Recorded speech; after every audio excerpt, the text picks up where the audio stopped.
Okay, so oxidation-reduction reactions. Why do we bother learning about them? Well, the truth is, they occur around us, all around us, every single day. For example, they're present in all combustion reactions, in photosynthesis, and when batteries generate electrical energy. So, what does oxidation and reduction actually mean? A useful mnemonic device that you can memorize is oil rig.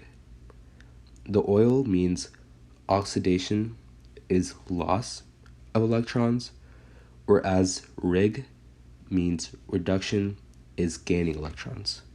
And if you memorize that, you can pretty much do any reduction or oxidation question.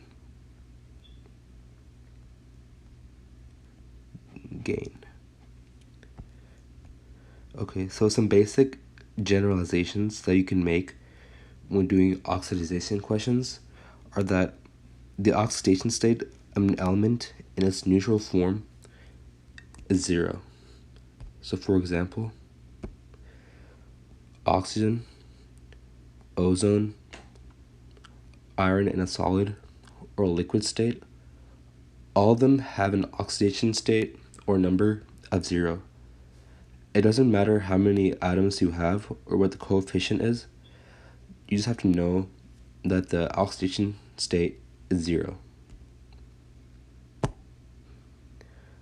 So the second generalization that you can make is that the oxidation state of monoatomic ions is same as the ionic charge. So for example, if I have Na+, then the oxidation state is 1 + 1. Or if we have, Cl-, a chlorine ion, that means that the oxidation state is -1. Similarly, I have some examples here, such as Fe iron 3+, then the oxidation state of that will be +3, and so on. When you're dealing with binary compounds, the element that has the greater electric negativity is given a negative oxidation state if the charge were equal in a monatomic ion. And all that means is that, let's say you have, let's start with FeO. So oxygen is more electronegative than iron. And then we can use its ionic charge if we're by itself. So that means the charge here is -2. And since the overall charge of a compound is 0 or neutral, that means that iron must be +2 in oxidation state in order to balance it out. And you have to remember that the trend of electronegativity increases as you go to the right and up the periodic table.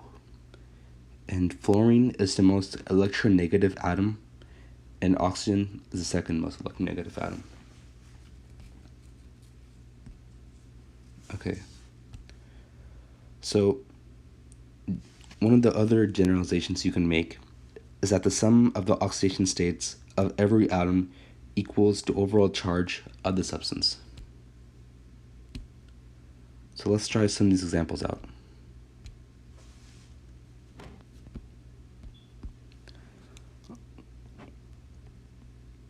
Fe2O3.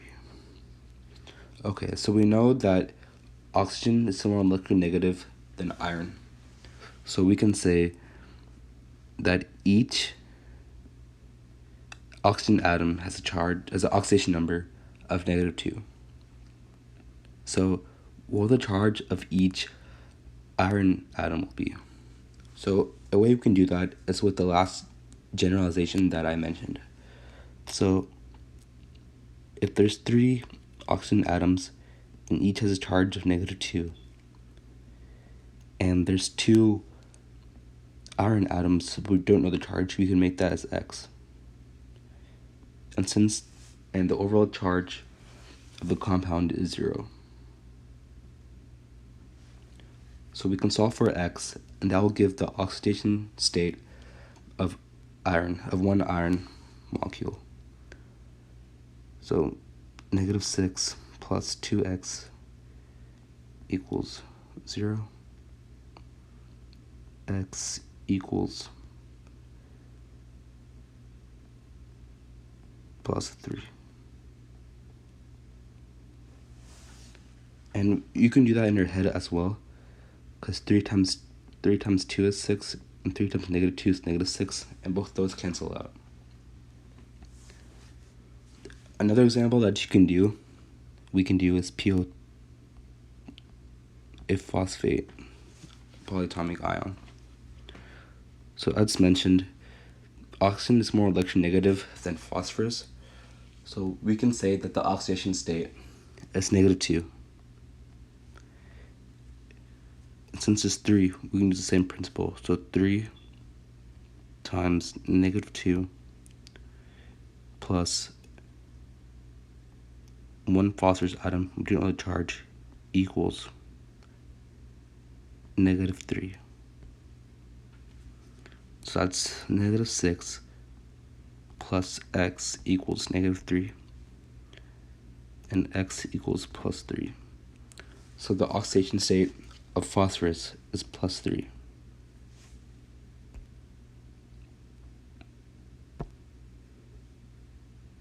Okay. And some other generalizations is that elements in the column 1A have an oxidation state of +1. Elements in the group 2A have a oxidation state of +2 or +2. And oxygen is almost always -2, except in hydrogen peroxide, where the oxygen is -1. So that's hydrogen peroxide. And another example where oxygen is not -2 is in this compound right here. So we can do that by remembering our other generalizations that we mentioned. So OF2. And if you look at the periodic table of elements, you can see that this has a charge of -1. So it's -1. And since there's 2 fluorine atoms, this has to be 2 here to cancel it out, so that the overall charge is 0.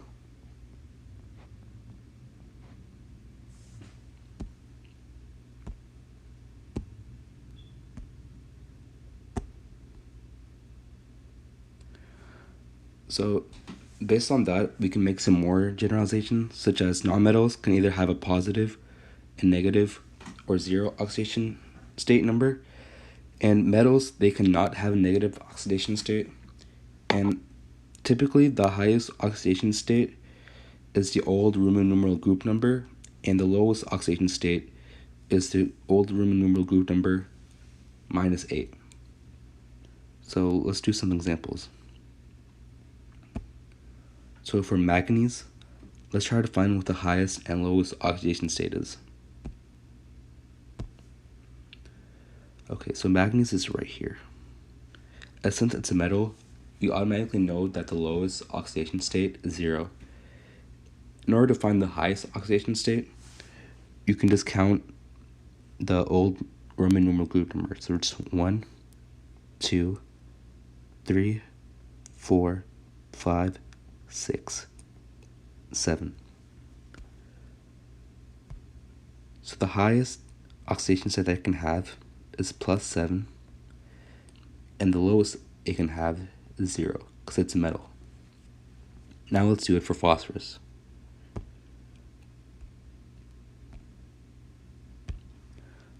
So phosphorus is right here. Now let's count what the highest oxidation state is. 1, 2, 3, 4, 5. So the highest it can have is 5, and 5 minus 8 is -3. So So it's plus 5 and negative 3.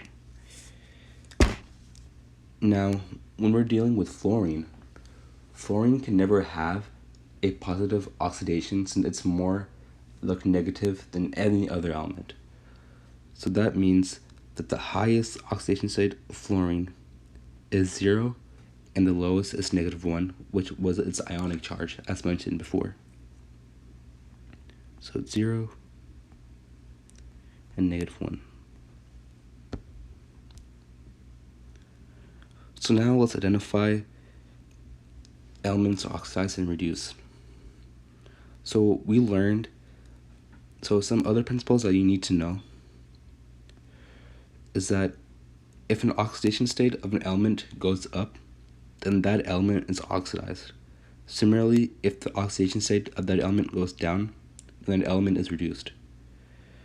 And this is kind of tricky because it's like the opposite. It's not intuitive, but the oxidizing agent is the substance reduced, and the reducing agent is the substance oxidized. So let's do this example. We have hydrogen peroxide plus hydrochloric acid plus dichloride plus SN goes to SnCl4 plus 2H2O. So we already know that for hydrogen peroxide that this is +1, that's -1. For HCl, we know that chlorine is more like negative than hydrogen. So therefore, we know that the ionic charge, if it's by itself, would be -1. Therefore, hydrogen has to be +1 because the overall charge of the compound is 0. Now, for SnCl2, since there's 2 chlorine atoms, this is still -1 as the oxidation state because it's more looking negative. However, for Sn, since there's 2 chlorine atoms, this has to be a +2 in oxidation state to balance it out so that the overall charge is 0. For SnCl4, it's still the same as -1, but since there's 4 chlorine atoms now, this has to be +4. And you can see that if we do it algebraically as well. So if there's 4 times -1 plus x equals 0, and x equals 4.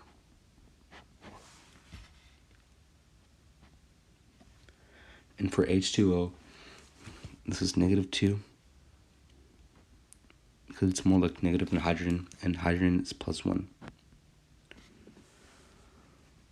So as you can see here, this is a redox reaction because there's a change in oxidation state. If you could tell, the Sn is oxidized, the element, because it goes from +2 to +4 in the oxidation state.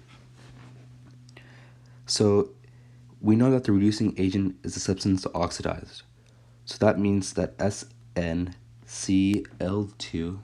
is the reducing agent.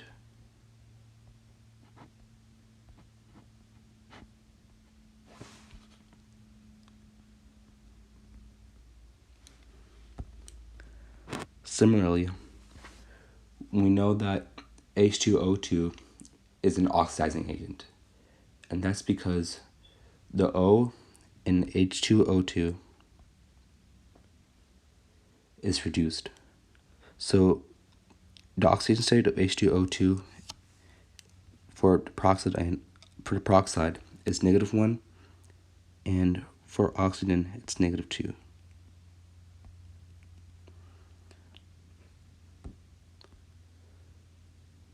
Okay, and as mentioned, in order to be a redox reaction, the elements must change in an oxidation state.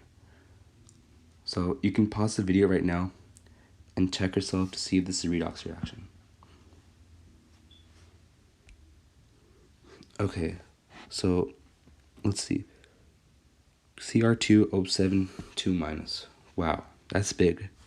So we know that oxygen has a charge of -2, and that's also the oxidation number because it's a more electronegative atom and it's not in peroxide. Okay, so there's 7 oxygen atoms. So it's 7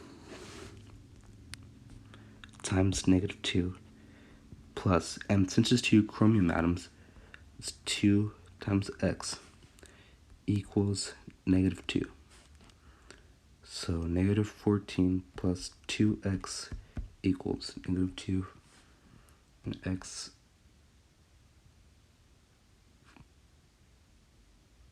equals +6.